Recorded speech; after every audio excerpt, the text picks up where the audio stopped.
This is Bobby Olsen. We're drinking at Moe's. You better hit like and subscribe.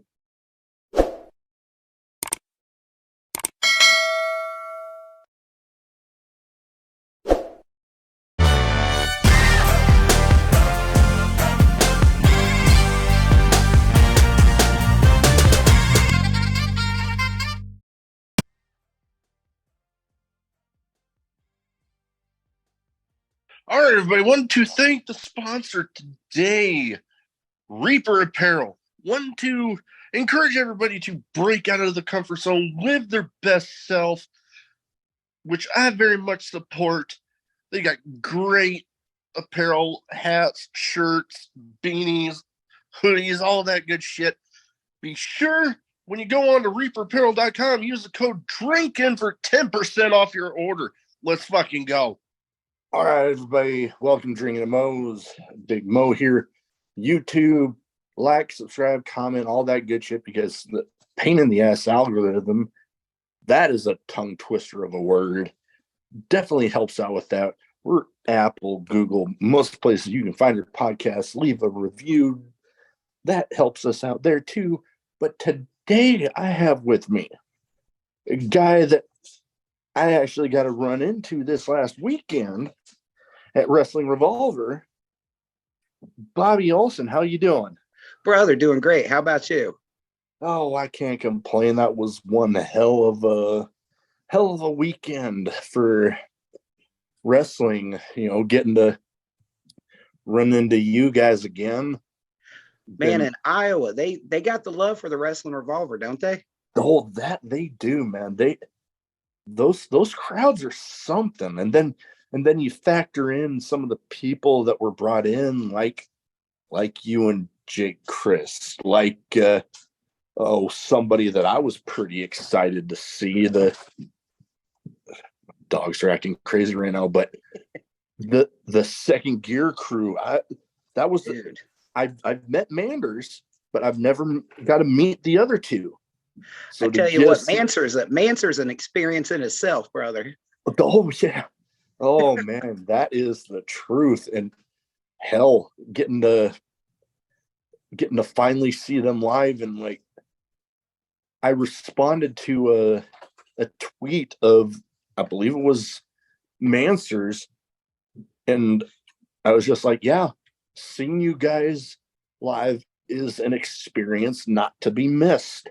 You know, seeing you on TV, on Fight or whatever it might be, that's one thing. That's still exciting, getting to see it as it's happening. But to be there in person, to witness the absolute mayhem, is something not to miss if you get the chance. Oh, without a doubt. It's that feeling. Like you feel it when you're in the crowd, that electricity. Oh, very much so. Like I say, even, and I've had this talk with a few different people before, very much like a Nick Gage entrance. You know, it's like that moment, that first note of the entrance music hits, it's like a goddamn mosh pit in there, and you're like, yes. Damn it, I want to be there. Yeah, it's indescribable. Like, if you get a chance, come out and see these guys, see all of us. But it's a sight to behold, that's for sure.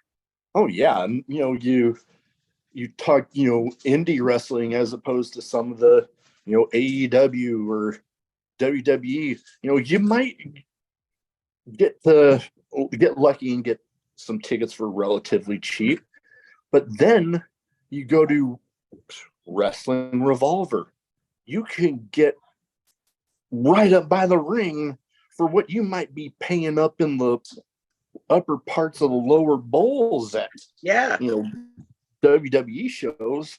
You'll get nosebleeds, and you don't get that meet and greet and that one-on-one intermission. Like, it's a vibe, that's for sure. And with Jake, I travel a lot, but Revolver is like, it's got that party vibe. Like, it's a good time. We're there for fun. You guys are there for fun. Like, it's like, like, let's go, what the kids say. That is very much so. I've only been lucky enough to be, this last weekend was like my third ever one. I'm hoping to get a go a little more frequently as funds are available. Oh, totally. My dogs are acting crazy. But man, I very much agree with you. Revolver shows, especially, there's just that vibe of them that it's like, damn, it's like a damn party the whole freaking time. Like, I know if we can feel it, that you guys can, like and being out with Jake, I hit a lot of shows, and I'm not disparaging anyone by any means, but like Revolver is just like, it's up there, brother. It's up there. Oh, that is true. Well, one question I always like to ask everybody, because as I always say, everybody's got their own story with this. What got you started as a fan? And then what got you started, making the leap into the business? Because, not to repeat myself, everybody's got their own story with it. No, I, as a kid, my parents always had it on. So like, I remember the Road Warriors and like the old, I'm an older guy. So like Ric Flair in Georgia, that era. But, and then obviously catching Hulk Hogan as a kid's like, oh, what's this?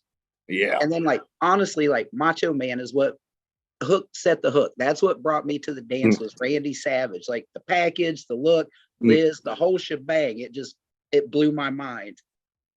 And and then I started watching because, the wrestling obviously is the greatest, but as an unathletic kid, I started watching the managers and I'm like, wait a minute, that might be an in for me, like a realistic in. So like, then I really started watching the managers and, then like 13, 14, I started getting tickled and being like, wait, these guys are I want to do that. Like that's, and, then you flash forward, I don't know, all these years later in Cincinnati in the late 90s, they had a Flying Brian Pillman Memorial Show, the first one. I remember hearing about that. And like a friend of a friend got me on the photography booth. So I wasn't in the business. I was just shooting Polaroids of wrestlers with fans. And I was on the booth with a Benoit, Woman, and Al Snow. And I spent like 8 hours just with those guys that whole day. And talking to Woman, Nancy of all people. She was like, she asked if I was a fan, and we kind of talked back and forth. And then she's the one that started telling me, like, you can do this if you find get trained, get this. She kind of planted some seeds that made it like, hell, I bet I could do that. And then, like, I'm sure you'll hear a lot, like, I found the local indie promotion. They had the journeyman guy that had done, like, supposed enhancement talent for WWE on those superstar shows. And he taught us all how to bump and, and then it just kind of, as a 23-year-old manager, that was a hard jump because, you're a kid. You don't look like you know anything to accompany anybody. I can imagine.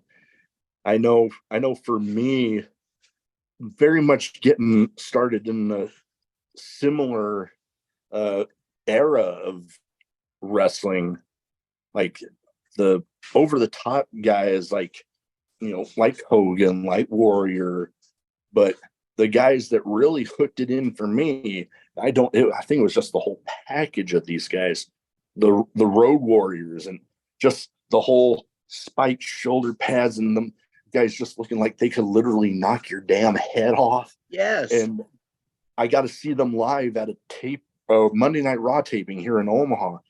And I've said it before, but the only two acts that have ever had me on my feet from the moment their music hit to the moment they went back through the curtain. And I luckily on that same show got to see them both. Stone Cold Steve Austin and the Road Warriors. I mean, you talk about the pops alone for those guys. Goodness. Oh yeah, there's a reason they call it the Road Warrior pop. Oh yeah. No, without a doubt, dude. And like you said, then they had that credibility of like, these guys look like they're going to take your head off legitimately. Oh yeah, man. I always remember wishing I wish I could have met those guys. And I still have the chance maybe to meet Stone Cold, but I don't get starstruck too easily. But I swear if I ever got to meet him, I don't know if I'd get a word out. No, I feel it. I've been in that boat a couple times through my career where I'm just like, maintain yourself. Don't fumble just because like it's the larger than life out of it. You're in awe of these people. Oh yeah. And you know, I don't talk about it a whole lot, but yeah, I wasn't the popular kid in high school. I was the one that got bullied by just about everybody. And seeing guys like Stone Cold that just had that don't give a shit attitude, it was like almost living vicariously through that just kind of got you through some of that stuff. No, I totally relate. Yeah, it's a great escape too. That's the best part. Oh, Like and it gets you, because everybody watches their shows and everybody likes the build-ups, but like we get to see an ass whipping every time as a wrestling fan. Like that hits just right. Oh yeah. And you a little bit ago you brought up a thing about the importance of managers, and like they play that important role, especially like I like to think especially with heels. You need somebody, because you can't just always have the heel doing stuff right in front of the referee. You got to have that manager in there kind of providing that little distraction. And it adds to the mystique. Like if you don't hear them talk, you know what I mean? You're like, oh wait, it's just it's that, like the Road Warriors. Paul Ellering would just, he would drop some knowledge on you, and then you're like, then here they would come and knock it out of the park with a finish it. But yeah, it does add to the mystique, I think, of certain characters. Oh, that is totally true, and it's become a little bit of a lost art like these days. I mean, you have people like you, like smart Mark Sterling. He's doing a good job with the guys he has over there with the whole AEW and Ring of Honor. Yeah. Now you got Prince Hathaway. Stokely Hathaway's doing amazing. Prince Nana over there with doing the stuff with the bringing back the embassy. And hell, I know when we talked a lot about Revolver, and I know with Revolver we're supposed to kind of hate this guy, but Phil Stamper, Phil's another one. They're kind of bringing back that lost art of the real,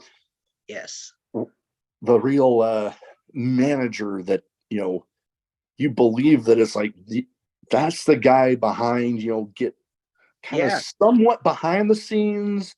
You have that feeling that they're taking care of all that, but then they're also out there with them like the old school managers used to be. Yeah, and that's us. Like, I spent 20 years doing a manager, like gimmick type thing, and it was fun. And like I did a run with Jake 5 or 6 years ago, and then I kind of left wrestling for a while. And when we came back this time, and it just kind of evolved because I was riding along, and then one time it was like, man, if we had a manager, we could do this spot. So he's like, well, I got Bobby with me, and like an old carny, I always had my gear in the car. So I mean, that's the way they say to do it, when it's worked. I mean, it more than once it's worked out well for me. And then we kind of took it up a level, because like we don't say I'm his manager, because like I'm not his business manager. I'm his homie. I'm his boy. Like we're the best of friends. I ride to the shows. Like I'm trained and all that stuff. So we're like, let's not even say that I'm his manager. Like that's his boy Bobby. So we kind of tried to put a layer of realism on it too. No, and you guys do a very great job of it. You definitely, in the 2 Revolver shows I got to actually run into you guys, that you definitely get that vibe with you guys. So when you brought that up, I'm like, yeah, I can definitely sense that. Yeah, because and what buddy's not gonna, if your friend's in trouble, you're gonna help him out a little bit. You know what I mean? Yeah, or totally. If he's doing good, you're gonna brag on him a little bit. It does go hand in hand.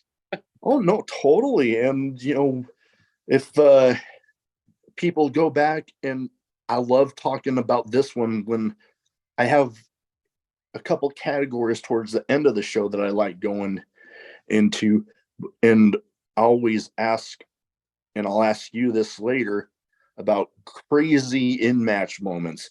And one that I always bring up, Tales from the Ring, the death match between Jake and Joel Bateman, and just the way that ended with the chairs and then the glass. And then I see you roll. I was 3rd row that night, and I see you rolling in there, and all of a sudden I see you pull out the lighter fluid, and I'm like, no. Yes. Yeah, and it's one of those like, here we go. You know what I like? So it was, and that was a moment I never thought. If you'd have told me, 10 years ago, you're gonna light a pane of glass on fire and then get out of here. But by God, we did it. Oh, that you guys did. And going back to Jake there and the fire starter, he kind of, he was already, big on the scene, but he kind of had a little bit of a push there. Not, well, what was it, a year or two ago when last summer with the drama with the IWA Mid-South, and all of a sudden I see this video, I'm like, what the hell is going on there? And then you see it and you're like, holy shit. And I remember this was right about the time that I asked if he wanted to come on, and the way I describe it, how I asked him, was very much in the same light of how Paul Heyman asked Steve Austin to come to ECW. How he was like, you got a grievance, I got a show, let's air it. That was kind of how I asked Jake. I'm like, hey, I know you got a grievance, I got a podcast, let's air it. And that was one of those moments, dude, like nobody knew, like, wait, did he really just burn those belts? Like, and even me, like, I filmed it. I was the cameraman for that incident. And he's like, here's what we're going to do. I'm like, are you sure? Yeah, buddy. So I'm like, all right, give me the phone. Like, here we go. So, we were off to the races, and he was not joking. Pay that man. Oh, man. And absolutely. I kind of joked around with him when we were talking about it, that it was like, man, I saw that IWA Mid-South follows me on Twitter. They're probably gonna not want to be around me much, but you know what? From everything that I've been hearing about how that place got ran towards the last little bit there, I'm like, you know what? I don't give a shit. Right. No, it wouldn't be worth worrying about, honestly. There were some good people there, what I mean? Yeah. And the good people there, they've spun out of it, and they're out there still doing their thing. So it's without being hateful, Jake kind of took the trash out and went on with his day. You know what I mean? No, definitely. I definitely got that vibe from him, from talking about it. And hell, he's been, that video went, for the lack of a better way to put it, it went fucking viral. Yeah. It was like 30,000, 40,000. Like, the views were crazy. Watching those numbers tick, I can only imagine, and being a part of it. And hell, I remember another guy that I got to talk to for the show released his episode, Big John G, the big dude that he was telling me about, hearing about that was going to be going down. And I'm like, yeah, I remember talking to him shortly after that. And it was something else. We had Johnny out running with us a little while. Like, that's a really good kid. If anybody's booking, Big John G, Johnny Gilbert on Facebook, he's an amazing kid. Oh yeah, he had a good vibe about him, and I loved having him on. And kind of going back to Jake, good Lord, the success he's been having since then. Yes. All the times on AEW Dark. And hell, I remember the first time I heard word that he was going to be involved with some of the Ring of Honor tapings, and I'm like, holy shit, awesome. Yeah, and he did. I think it was summer before last. He even went back, did a shot for Impact, and he's really good at taking all these moments and stuff and like incorporating them back in. Like, he's constantly evolving, which being on the road with him every week, like I see it in small doses, but when I go back and watch clips, I'm like, he's constantly changing. It's brilliant, really. Like, the mind he's got floors me for this business. Oh, totally agree with you. And kind of going into it a little bit, this last Revolver show, the drip. Yeah. I feel weird when I say that it was just drip. Hashtag drip. Egg drip. But I loved the contrast from the match he had at Tales from the Ring, that death match, to showing that, and by all means, anybody that ends up watching this, go on to fight, Yes. watch the replay. You'll get to see this. It was an amazing match of Jake versus Rocky Romero versus Lince Dorado, showing that, he can go from the death matches to hanging with some crazy ass luchadors. Yes. Because like the Alex Cologne series at Revolver, they were just the bloodiest and gnarliest, and then Joel Bateman, and and then on the flip side, he did Speedball Mike Bailey and Chris Bay here in Dayton, and those were just complete opposites. And he excels just as and it sounds like I'm just putting him over because he's my buddy, but like, I shit you not, the stuff this dude can do and his adaptation skills are, I wish more people would notice. You know what I mean? Like, I need more eyes on my dude here, because he's playing Major League Ball right now. So that he is, and I've seemed to have developed in my little over a year now and doing this podcast, a little bit of a following in the deathmatch community, and with all the people that I've talked to, including Alex Cologne, it always gets brought up that the people the best in the death matches can show you that they're classically trained wrestlers, that they can go in there and they can do the death matches, but it's the classic wrestling centered around all the death match craziness, and then they can show you that they can go out there and do the regular, lucha matches, or just a regular American style match, or strong style, whatever it might be. Any type, no, without a doubt, that's a whole different kind of beast for that death match. Like, all props to those guys. But you're right. Like, the best ones are the guys that you could take the death match elements out of that match and it's still a good match. You know what I mean? Those are the guys where you're like, that's a hell of a wrestler right there. That's a hell of a performer. Like, oh yeah. And I remember before I talked to Alex Cologne, that I was like, when I started the podcast, I had, like, you hear a lot of wrestlers talking about, their list of dream people they want to face off against. I had mine of like dream, like, guess.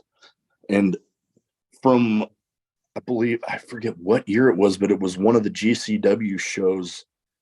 One of the first ones I ever watched was one of their Art of War Games matches, and Alex Cologne was in it. And I just remember watching him. I'm like, holy shit. I got him on. I'm like, holy crap, I'm actually going to be talking to him.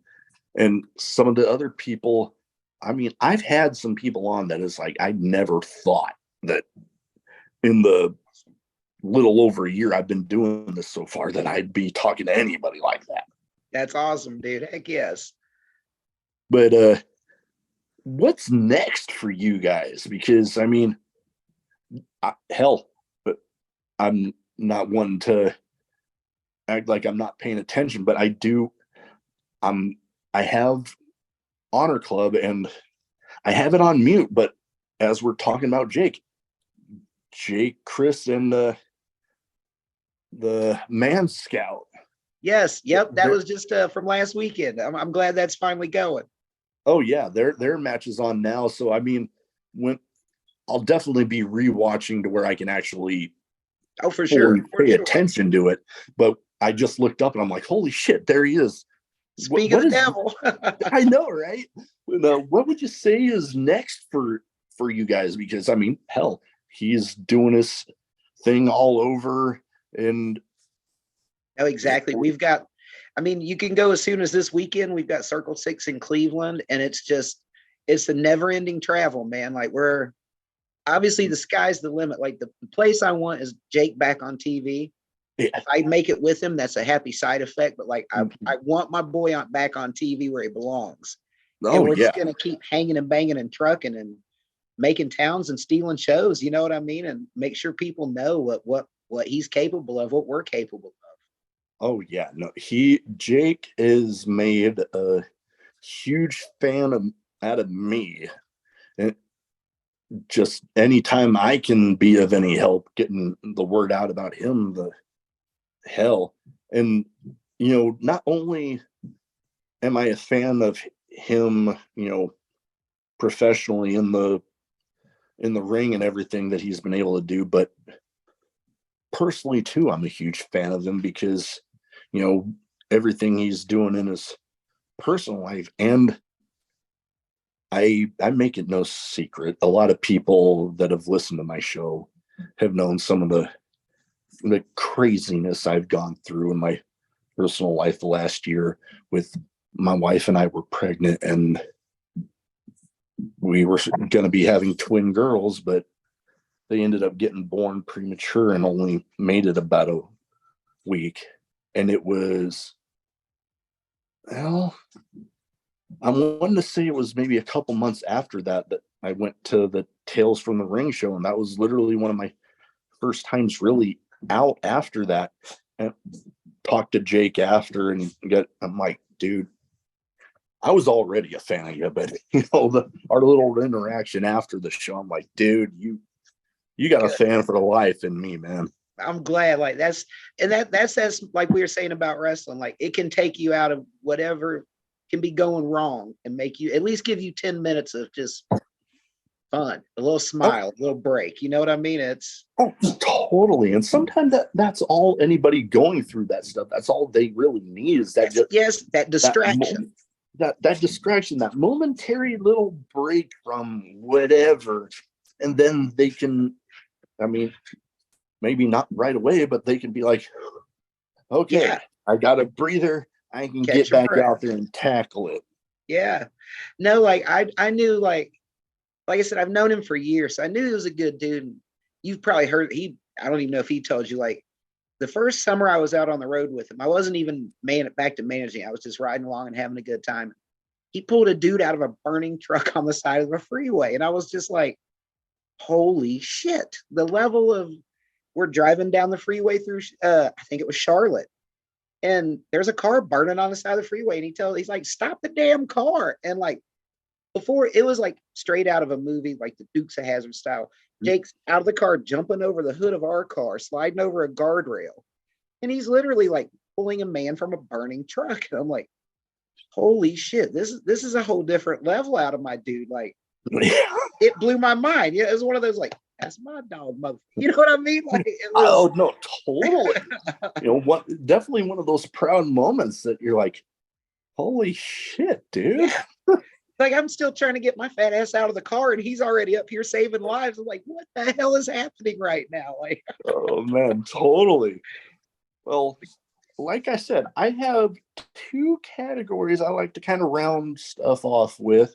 Okay. One's a bit of a name game where I name off some people that have, I like to kind of tailor it to guess.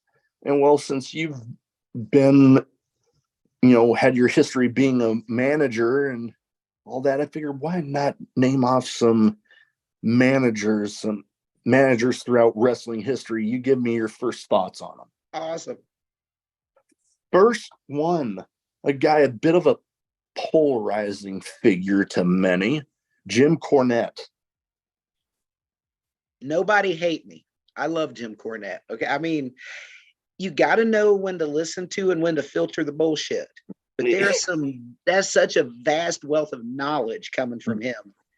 And I love a promo, so I can listen to Jimmy just go off for no reason. And I'm just sitting there entertained. You know what I mean? Like I love Jim Cornette. Oh, hey, nothing wrong with that. I mean, I know myself, I might not be as big of a fan of some of his opinions on certain things, But you got to admit that guy has one hell of a knowledge of the business. I mean, look at all that he's accomplished in it.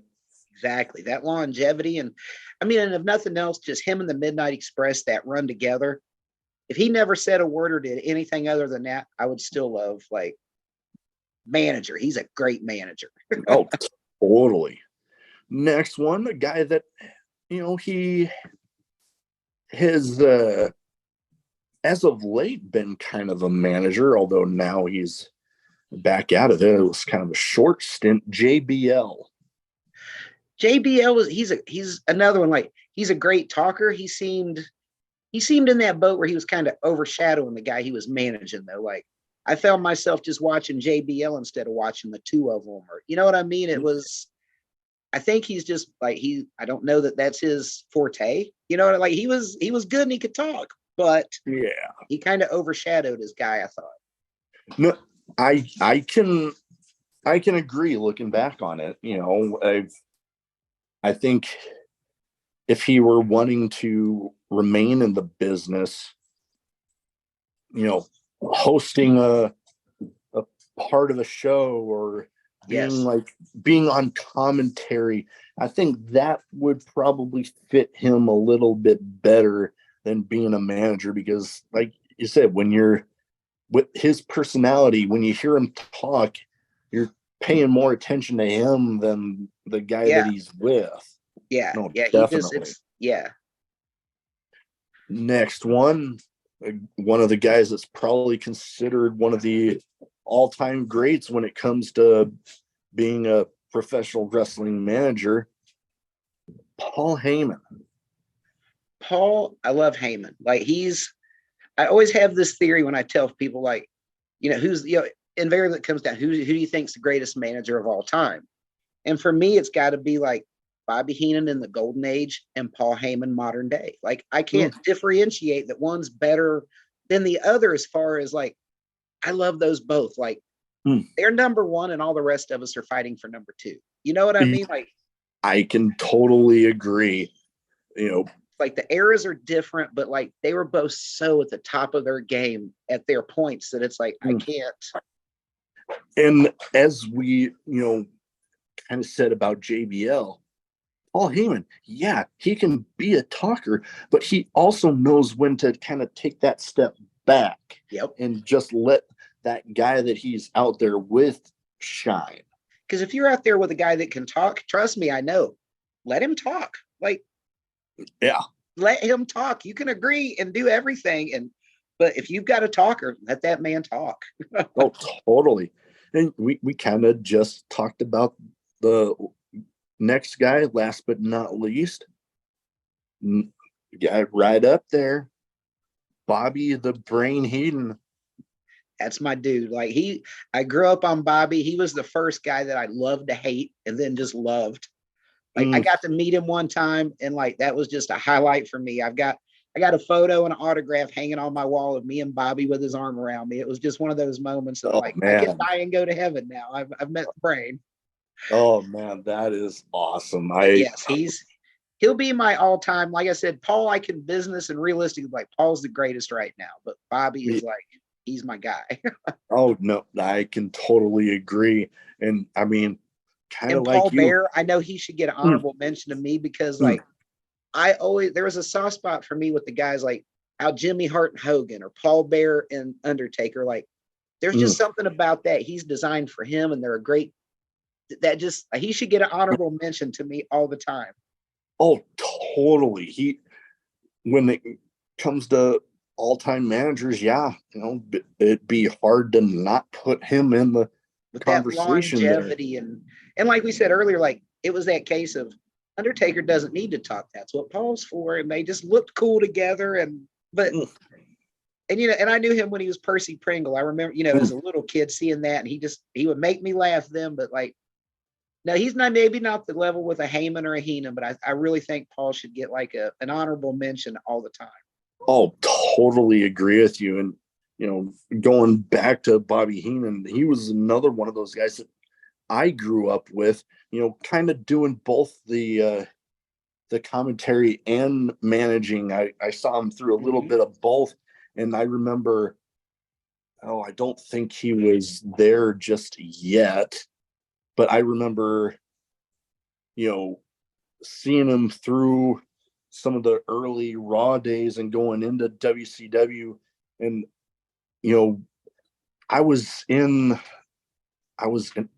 still raised in a Catholic family. They sent me to Catholic school and, mass on Saturday evenings. And, I remember when I'd see him some of the few times on a Saturday night. And I remember when he started finally getting in there, and I remember constantly saying to myself, oh God, can we skip church this week, please? I just want to watch wrestling. Yes. I want to see Bobby. And he made it so funny. Like, if you ever get a chance, anybody listening, go back and watch some of those old WCW pay-per-views. Him and Dusty Rhodes for pure money on commentary. Totally. It wasn't classic good commentary, but it was funny good commentary. Oh yeah, no, they definitely had that chemistry together. And seeing him in there with guys like, oh hell, another great talker, a voice of wrestling for a lot of us, me and Gene Okerlund, and seeing them together again, it was something special. Oh, for real. Like, that was a golden age back then, my dude. That was for sure. I'm glad we were all around for, or most of us were around for it. Oh yeah, no, I know I talk about those eras with a lot of people. Well, next I have a bit of a random question category. Some might be wrestling related, some might not be. You just give me your first thoughts when you hear the question. Okay. And this is one of the first one's one of the only ones that I make a point to have in here.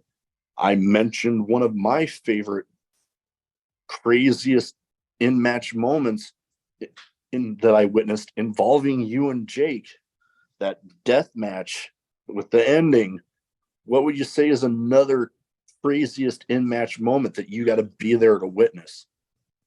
Man, you got me on the spot. There's been so many lately. Shoot, let's see. There was a barbed wire match we ran a few years back with DJ Hyde, and it's a moment, like you said, it just pops in my head of DJ throws me into the ropes and my foot slides down, and I remember just this gash up the back of my leg. It was like, holy moly. And then one night, this was at Rockstar Pro, of like Zachary Wentz diving on me and Jake and the guy Jake was tagging with at that time. And they just comes down and like lights out. Like, as a manager, I was like, oh, wait, what? I'm awake again. Like, it was like a white flash, and your boy was out on his feet for like 2 seconds, maybe 3 seconds, but it was definitely a moment of, oh shit, I'm at a show. Oh shit, I'm at the ringside. Oh man, yeah. I've witnessed a handful of crazy ones myself, and one involving the guy that I made the best man at my wedding. It was a multi-person ladder match. This promotion's version of like the Money in the Bank ladder match. They had a ladder bridged between the ring apron and the guardrail. My boy had almost had his head down here and like legs up here, and he just looked down, and I'm like, no. Jumped onto the ladder just Oof. Now here's one. This is totally. It was a moment we were at a place called Herbo's in Detroit, and it's a old concert hall. Like, and this stage is huge. Well, the ring's in the orchestra pit, and somebody just mentions, I wonder if you can jump from the stage over into the ring, and it's in a pit. And you see Jake's. As soon as they say it, I see the wheel turning, and then lo and behold, here he goes. He sails across. Like, shit like that happens all the time, and every time I'm just like, holy shit, he did it again. Like, it's it'll top it every week. Like, those moments just keep on flying. But it is, and I think that's the fun part too, is like, there's never a dull moment, and Jake's always going to come up with something new to where you're like, Holy shit, dude, are you kidding me? And then he does it, and you're like, you look like you did that 50 times and you just did it on the fly. How the hell do you do this shit, dude? I've witnessed a few matches of his, and I can definitely say that it's like, damn, how the hell do you come up with that and Yes. nail it so flawlessly? And make it look easy. I'm like, dude, what the I mean, I'm like, damn, if I try that, I'd be in the damn hospital right yeah. now. If I even think about it, I hurt. Like, what the hell, dude? No, yeah, no, totally. We've talked a little bit about, you guys traveling up and down, going to all these different places. What would you say are some must-have road trip supplies? Oh, tons of water. Gotta have tons of water. Good tunes. Gotta have good tunes or a good podcast. You know what I'm like? That's probably the number one. I mean, like, I like my little vape here and there. That's a necessity for me. But like, honestly, give us a car and a highway, something to drink, and we're hitting it. Like there's but that's about it. We're pretty easy travelers. Just put us in the right direction and we're out. Oh, that's totally me. I remember the couple of times that I went out to Revolver there, including this last weekend. I had to make one stop, picked up, a snack, some caffeine. Yeah. Set my GPS, set a podcast in there, and just went going. Keep it moving. We left Iowa at like, I don't know, 12:30 or 1, and before you know it, I was pulling into Dayton the next morning. We made a whole, it gets to be like the old road dog where you're like, I can make it. I'm going home. I'm not stopping. But oh no, I can relate. There's been times where I went and I thought about it, but I think I might have mentioned it at Revolver. Is like, with as heavy sleep apnea as I got, it was like my wife was insistent, if I am going by myself, I am getting a hotel and I am staying there. Otherwise, I probably would have done something like that. No, and if I'd have been by myself, I would have got a hotel too. As long as I had Jake and Fulton, and they're like we were keeping each other awake. It was kind of a good time, honestly. But oh, totally, I can imagine. I know if I would have had some people there with me that I traveled with, yeah, we probably would have made a whole thing of it and just maybe stuck around a little bit after and just bam, went on ahead, came back to Omaha. For sure, my man, for sure. Totally. Now, my wife and I have been known to go to a handful of concerts. I know there was a point in time shortly after we met that we went to just about one a month for a good almost year. One of our first dates was a concert for a country singer that I know is tour manager that happened to be coming through Omaha. What would you say is a favorite concert of yours or concerts that you've been to? Oh, wow. I've seen, and I'm a concert guy. Like I saw Ozzy back in 94. I saw No Doubt in 97, Boys to Men back. Like my musical taste is just all over the board. You know what I mean? Like I don't have a type, but like, it was probably like, I saw Tina Turner way back in the day, and that was just like a powerhouse, and Janet Jackson was cool. Like, it's so corny, but like the Judds, the country music mother-daughter, the daughter went solo. They're in my hometown, or she is, and I have a sign that says "Marry Me" sitting in the front row. So, because I'm a ham, so she's like, "You come up here a minute." So I got photos. Like Winona Judd took me on stage and sang to me. So I think that has to be my number one concert thing ever. Oh, I would have to say that it's hard to beat. I know I have kind of a similar thing.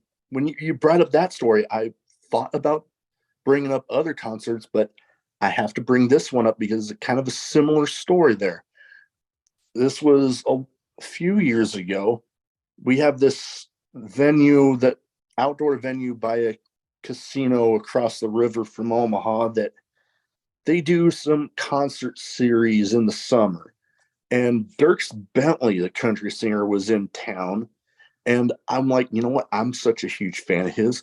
I'm going to show up early. I want to see how close I can get because it's an all GM venue. Well, I get there and I'm like 2 people from the stage. It gets partway through and he's like, in between songs, it said, where are my beer drinkers at? And I'm just, whoa. And he starts pointing at me. I'm like looking around me like he ain't pointing at me. You talking to me? He ends up coming. There's this concrete path that kind of splits the area right by the stage in half. Comes down there, helps the security guys get me over the barricade. And before I know it, he's taking me on stage, and I end up shotgunning a beer on stage with Dierks Bentley. And that's awesome. What makes the story even better, there's a couple parts. He, towards the end, points at me again. I'm like, yeah. And he starts motioning for something to write with. And then he goes and takes a guitar from one of his guitar players that he was standing there playing it. And I'm like, no. He signs it, walks over and hands it to me. Dude, yes. That's freaking awesome. But the thing that makes it even wilder, the very next morning, there it is, propped up against the wall in my room at the time. I'm like, dude, I got to call my parents about this. This was awesome. Not knowing that my brother and his now wife were sitting right there in the living room. And apparently they had already heard about it because somebody that was friends with my brother's now wife was there. And they're all like, oh my God, he brought this guy on stage with him and they shotgunned the beer and they gave him a guitar. And then they apparently sent her a picture and she's sitting right there with my brother. And she's like, isn't this your brother? So I didn't even get to tell my family about it before they heard about it. That's great.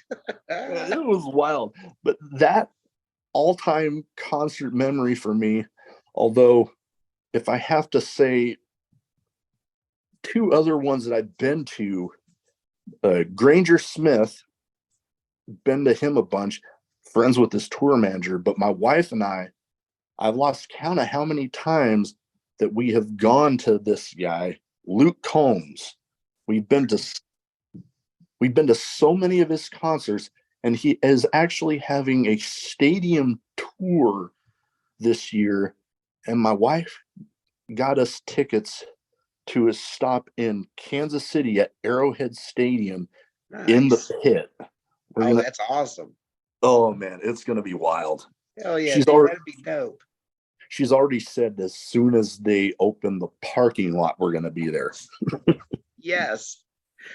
That's about all I've got left is Bruce Springsteen on my bucket list. I've seen about every other, like anybody on my list. He's the only one left now.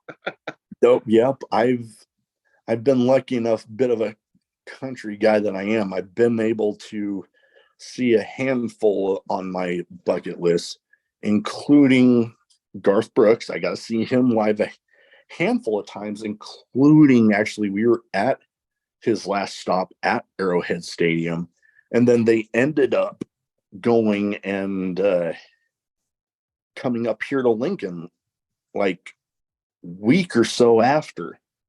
And my wife found tickets for like really freaking cheap. So it was like, I came home one night. She's like, hey, we're going to Garth Brooks again. I'm like, okay. He puts on a hell of, I saw him once, like, I mean, he was an opening act when I saw him back in the old days, but like, and I'm sure he probably didn't stay an opening act long at all, but but he was good even then. Oh, I can imagine. Yeah, but he definitely puts on one hell of a show. That is for sure. Last but not least, best advice for anybody wanting to get into wrestling. Don't. No, I'm playing. I'm totally playing. Get trained reputable. Get a good solid foundation under you, and don't be a dick. That's get good training and don't be a dick. That's the best advice I could give anybody. Because what goes around comes around, and you want a good foundation under you of people and knowledge. Like that's the best two things I could say. Oh yeah, and the way I like to think about it with the whole "don't be a dick" thing is, there's two things in my opinion that kind of help speed along your success in the business: reputable training and not being a dick to people. Exactly. You get the both of those combined, sky's the limit for you. Yeah, that's it too. And like Sammy, just Revolver, Sammy, Jake, like there's the Pile Driver Wrestling School. They're just getting ready to open. Actually, it's open now in Dayton, so that's a good spot to jump in at. Oh, totally. And that's the other thing that I hear a lot about is reputable training. And that school definitely going to be one of those. And it's not like it was back, early years of watching wrestling for you or me, where, you might have to really do some digging to find a reputable school. Yeah. Now it's seeming like pretty much most areas of the country, they have their reputable ones. Like, hell, Midwest, the Pile Driver Academy. You got Black and Brave.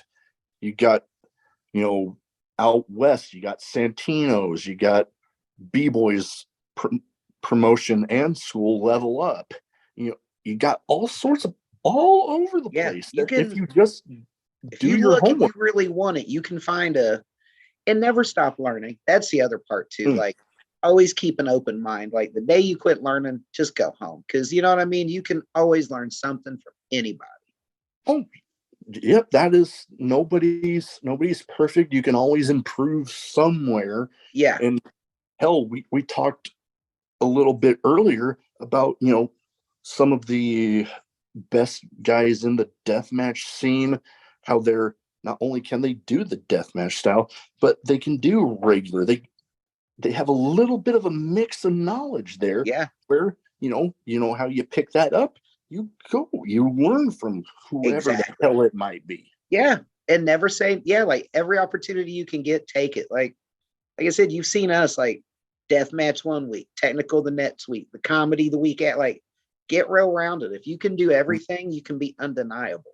Like, there's just. Oh, yeah. Nope. And, there's definitely those schools that you go to that are like, if you if you're not being a dick after you get done with your first little bit of training there, and you get out and you put it out there that you came from Pile Driver, you came from, Black and Brave, you hear those names of those schools and you're like, we got you. Yeah, I'll book that guy because I know he's got the foundation is there. It's No, totally. Well, that is about all I have. It's looking like my dogs are about ready to need to go outside for a little bit. Awesome. But man, it was so much fun talking to you. Where can people find you? And obviously we can put Jake in here too. So if they don't already have their eyes on you guys, they can go ahead and get them there. Yeah, you can Twitter. I'm Smokey Bob 937. He's the real Jake Crist. Just look for the one with the blue check mark on Jake. Same over on Instagram, Facebook, just Bobby Olsen, or look up Jake Crist. And that's we're across the board. Neither one of us are on TikTok or any of that yet, but the big three, we're out there. You can find us, you can follow us. We're always goofing on the weekends and posting silly shit and having a good time out there. And and we look cool doing it. So come along for the ride. Hey, you guys do look a good pair out there. Yeah, exactly. We will definitely be putting information for that in the description. Yep, my dogs are trying to look out the door. I will get them taken care of. thank you again, and you're welcome back anytime. Awesome. Thank you, my man. Anytime. I'll be back. Definitely.